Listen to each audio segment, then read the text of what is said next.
মুনমুনস kitchen ডায়েরিতে সবাইকে স্বাগত।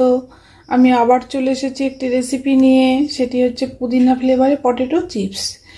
দোকানের পটেটো চিপস তো অনেকেই খেয়েছেন, একবার এভাবে ঘরে তৈরি করে খেয়ে দেখুন, ছোট থেকে বড় সকলেই কিন্তু বেশ পছন্দ করবে। কি করে তৈরি করলাম চলুন তাহলে দেখে নেওয়া যায়। আজকে তৈরি করছি পটেটো চিপস। পটেটোগুলোকে আমি এইভাবে মেশিন দিয়ে, এই মেশিনটার সাহায্যে আমি কেটে নিয়েছি। কেটে আমি জলে ভিজিয়ে রেখেছিলাম, এবার জল থেকে তুলে নিয়েছি। এবার আমি কড়া বসিয়ে তেল দিয়ে দিলাম।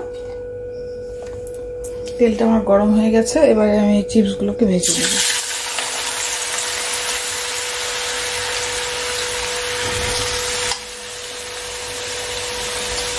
চিপসগুলো ভাজা হয়ে গিয়েছে, এবারে আমি একটা টিস্যু পেপারের উপরে এগুলোকে তুলে নিচ্ছি।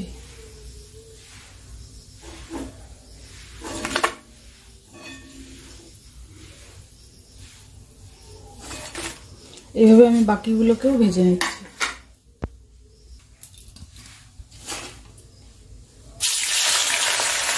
আমি কিন্তু জল ঝরিয়ে তুলে রেখে দিয়েছিলাম, আপনারাও তাই করবেন।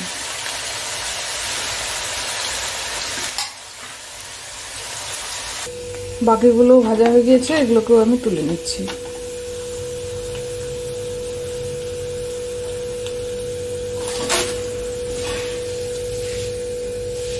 আমি দুটো আলু দিয়ে কিন্তু তৈরি করছি, দেখুন কতগুলো হয়েছে। এবার আমি দিয়ে দিচ্ছি পুদিনা পাতা, এটাকে আমি একটু ভাজা করে নিচ্ছি।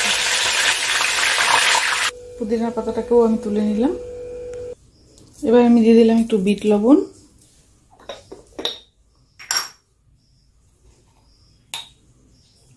একটু দিয়ে দিলাম সাধারণ লবণ,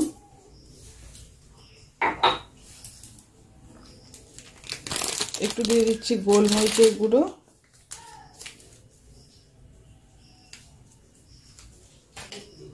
সামান্য একটু দিয়ে দিলাম আমি লঙ্কার গুঁড়ো। এটা আপনারা নাও দিতে পারেন কিন্তু, ছোট বাচ্চারা যদি খায়। আর একটু দিয়ে দিলাম চাট মশলা।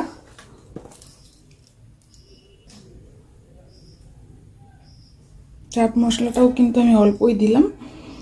এটা আপনারা কিন্তু যখন খাবেন তখন কিন্তু ব্যবহার করবেন, তা না হলে কিন্তু বেশি মচমচে ভাবটা চলে যাবে। এবার আমি পুদিনা পাতাটাকে ক্র্যাশ করে দিয়ে দিলাম।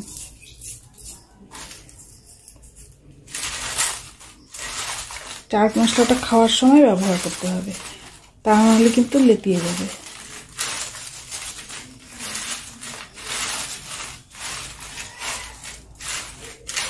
আমার পটেটো চিপস রেডি।